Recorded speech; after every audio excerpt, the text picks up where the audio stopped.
to our first video of hair tips and wine sips. So excited. What in the world are we drinking today? Sauvignon Blanc. Ooh, I love a good Sauvignon. Crisp and refreshing. Cheers. Yes.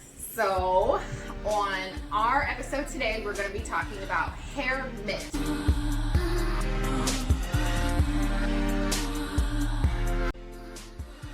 But this is our first ever episode of the hair tips and wine sips. So basically the concept is that we're just gonna have some good drinks. Hello. Let me get started with that. And then we're just gonna talk about everything hair. So that's why today's episode is about hair myths, because we know that is one of the biggest things that stops people from wanting to go natural or staying natural. Absolutely. So with that being said, what are some old hair myths that you've heard? Because I know I have my set, and I know some of ours are the same, and then some of them are completely different. Absolutely. I've had so many, starting with the one that it's just hard to take care of natural hair.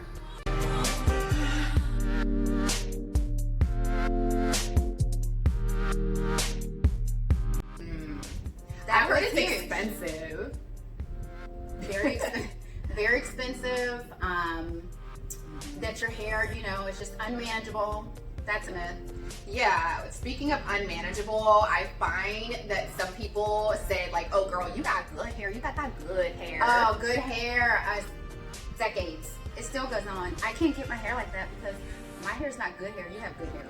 Right. So first of all, any hair that's growing out of your head that is actually moisturized and you're taking care of is good hair. Good hair. That's right. Do not let anybody tell you that you do not have good hair because it's not some specific texture of hair. Huge myth. That's a huge myth. I feel like I hear that more from men.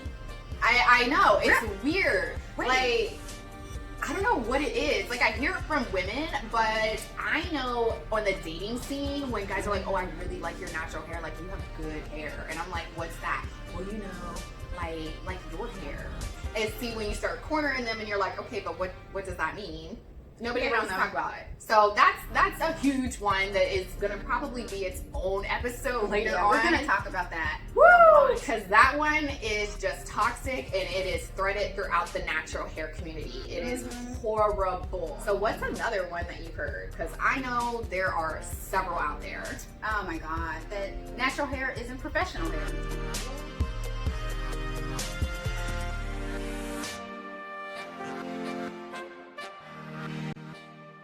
Child, You cannot show up looking like this and be considered professional. Listen, I've heard that. I know. I'm living that.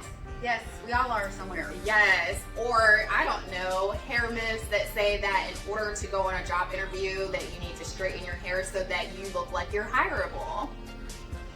No. I mean, who watching this has ever done that? Where you're like, I love my natural hair, but like, this is a corporate job, and Night before the interview, you're thinking, oh, what do I do? Blow it out, straighten it, pull it back? like, what if my twist out don't come out right? I mean, I don't want to struggle, so let me just like slap some heat on it.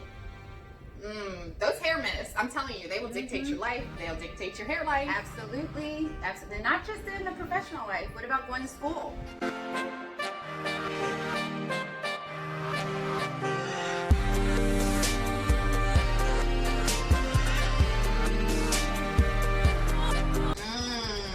The hair myth is that, if a child has braids in, it's distracting to not only themselves, but the children around them. Absolutely. Right. Or, I don't know, your dreads aren't appropriate for school. You have to cut them. Yeah, because, in order to learn, your hair has to look a certain way according to whatever myth that is. I think another hair myth would be that in order for your hair to grow, you have to be mixed. I've heard that one.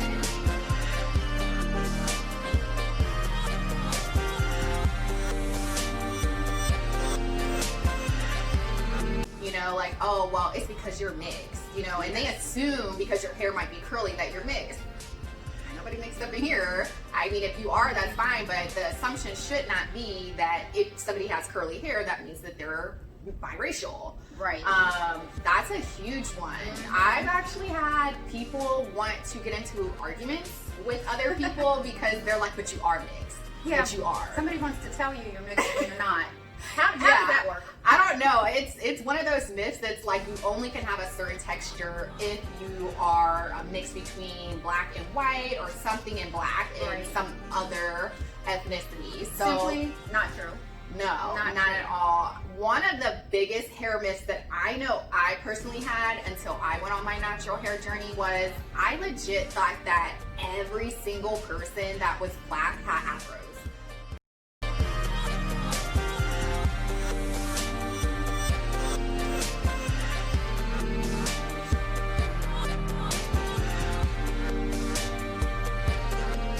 Because growing up, most of the time, like my hair was always like in twisties with ballies and barrettes. You know, I was definitely rocking the little girl hairstyles. We kept it all nice and neat and put together. Yes, and my assumption, because you know I want to age myself or anything like that, but my assumption, just seeing like people around me and seeing, you know, cartoons, news, TV, movies, everything, you would always see people that looked like me, but they always had afros. So the biggest myth that I always had was that everybody that was black, or at least African American, that everybody had afros. Everybody's texture was the same texture. Everybody had afros. I did too, and I tried to pick my hair into an afro. Okay, I'm being honest. I tried, and it just would droop. It would droop, and so I thought something's wrong with my hair because it won't stand up. But see, I was stupid. I don't think it's necessarily stupid, as opposed to we learn from our environments, and you know, growing up in the black community, we're taught certain things, and those are all based on stereotypes and myths. This is true because everything's being put out there where everybody did have afros in the news, in the magazines. People, you know, protesting afros.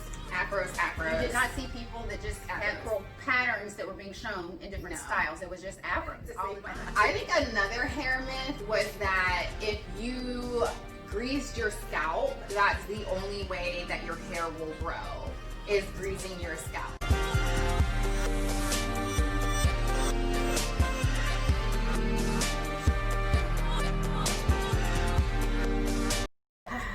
And that, I know some people are probably going to be watching this and they're going to be like, I've been greasing my scalp, my grandmother's been greasing my scalp, and our hair all grows. That's great, but you need to make sure that what you're greasing your scalp with actually is good for you, because a lot of that stuff clogs your pores, and then you wonder why you might have skin problems, acne, It's eczema. a lot of petroleum based. I mean, It really is. It is. we came from the grease your scalp era. Oh yeah, I did 100%. it. We did it. You don't know any better. You do Nope. it, right? It's a myth. It is a myth, and some people are like, oh no, it definitely does. Well, guess what? Your scalp actually naturally produces oils. So the thing with black or kinky, curly textured hair, you actually just need to put more oil on the shaft of the hair, not necessarily your scalp, because you have oils in your scalp, but unlike people that have fine or straight hair, their oils are in their scalp. It's called sebum, and it comes down the shaft of their hair because their hair is straight. It doesn't have a zigzag pattern and all these loop-de-loops like curls and kinky curls have to get through. So greasing your scalp is not necessarily the reason why your hair is not growing. No. I know another myth that I heard was, in order for your hair to grow, you must trim your ends every so many weeks.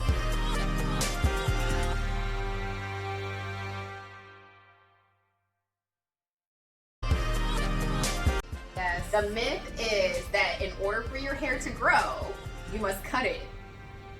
I want to repeat that again. I heard Because that. there's so many people I that did that. still believe this. In order for your hair to grow long, you must cut it. No. No. And the reason why no, do you know why that's? I don't know. Educate me. The reason that you are not supposed to just cut your ends is because it doesn't help your hair grow. If you're chopping off your hair as it grows, you're not retaining length, okay? The idea is to protect the ends of your hair. So that means putting oil on them, doing protective styles. Your oldest hair is at the tip of your ends. So of course it's gonna be a lot more fragile, and you have to kind of baby it, yes, but don't cut it unless you absolutely need to cut your ends. I would say it depends on your hair, but the most people really need to cut their hair is maybe 2 or 3 times a year. You do not need to cut your hair, your ends, every so many weeks. And let's face it, if you're going to a hairstylist, we both know a trim, they'd be like this, Becomes a chop. Yes, it is. Yeah. They do not know how to stop, and they cut off all kinds of good hair. Yeah. Another hair myth What's that? is in order to clean your scalp, you have to have suds and bubbles to get your scalp and your hair clean. Well, okay, we'll say that that's kind of true, kind of not. So a lot of times people think like if I don't have like a whole bunch of suds and bubbles, then it's not cleaning my scalp. But that's not true. A lot of that is detergents and sulfates, which are damaging and stripping your hair, and not good stripping like, oh, it's getting rid of the buildup. It'll get rid of the buildup and it'll get rid of everything else.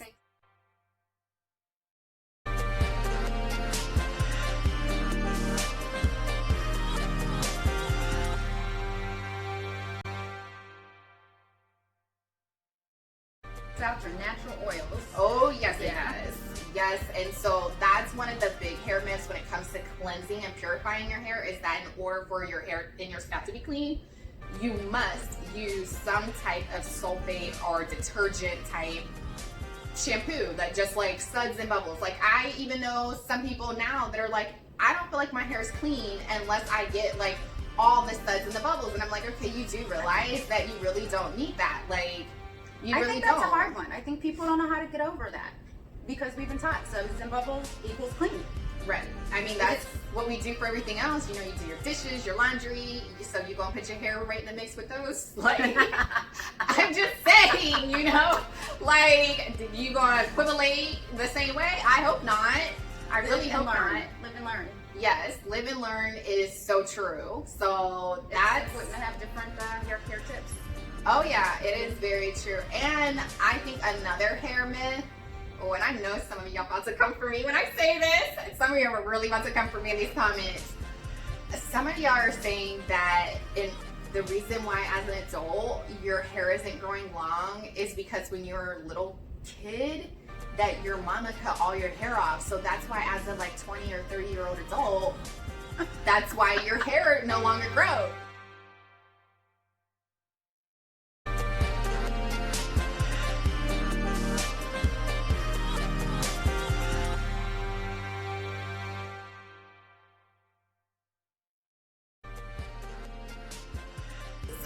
I mean, come on. I'm just keeping it real. I'm sorry. I'm keeping it real. What? That's like a hair myth. It is a hair myth, and I've heard it recently. Yeah. I'm sorry. If you're a person listening to this, ignore. I've heard that, and people just, they explain it away that way. Yeah, they'll have like, a snap of hair, and if that's how you want your hairline to be. Listen, there are tons of girls out here, women that have TWAs, their little afros and their teeny weeny afros, and after the big chop, that's glorious. But please, please, please stop making the excuse that, your hair isn't growing because when you were 8 years old, your mom cut off all your hair, or a relaxer cut off all your hair. Yeah. If you're like 10, 15 years past that point in your life, or even less, that's a hair myth. That's something that a haircut from when you were a child now is affecting the growth of your hair as an adult. Unless you had something that damaged your hair, like a chemical burn or something that damaged the follicle of your hair. Something medical. Right. A haircut from childhood is not stopping your hair from growing. That to me, that's an excuse. That's a hair excuse. And it's also a myth because I've heard a lot of women I've seen in comments and blogs, videos, you name it, and they're like, ooh, my hair would be so long if my mama didn't cut it off. And I'll be like, girl, how old are you? Girl, last week I just turned 42. What? What'd you say? What did you say? It made me so serious. So it's Right. And hey, the seriousness of it. No, ma'am. opportunities to grow Yeah. away from the myth and the excuses. Yeah. And I think another hair myth is that as a woman of color, that you cannot grow long hair.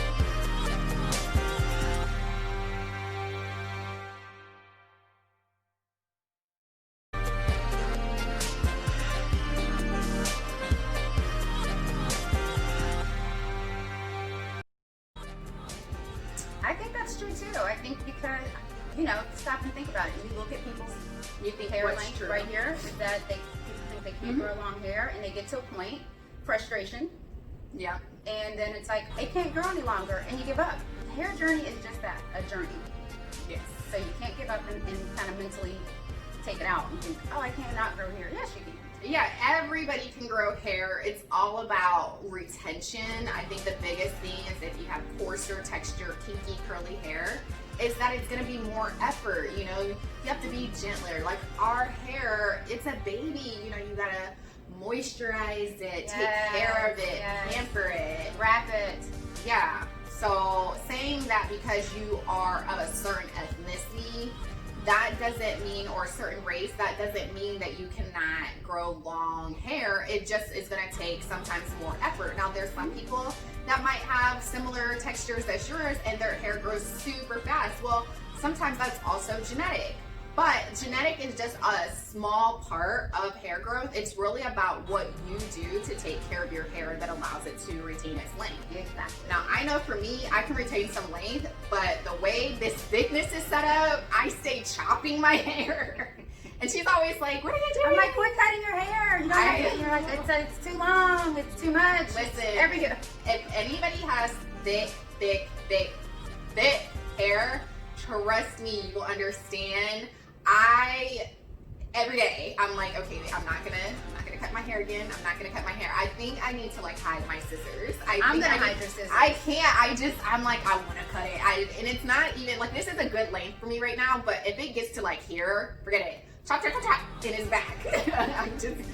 My ears get hot. Yes, still, but that's okay. I'll hide your Yes. scissors. Don't worry. No, They're my comfort. no. Let it grow. Let it grow. So with that being said, I want you guys to kind of comment down below and let us know what are some hair myths that you guys have heard of, or even some hair myths that we've talked about, and kind of what's your take. Are these some ones that you've heard of? Have you never heard of these? Or do you have some hair myths that you've heard just from your family and friends that you kind of believe that maybe we kind of talked about and we were like, Maybe you don't think it's a myth.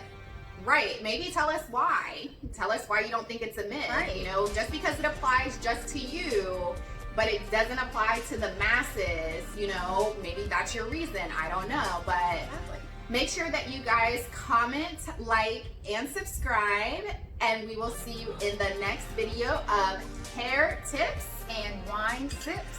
Bye, guys.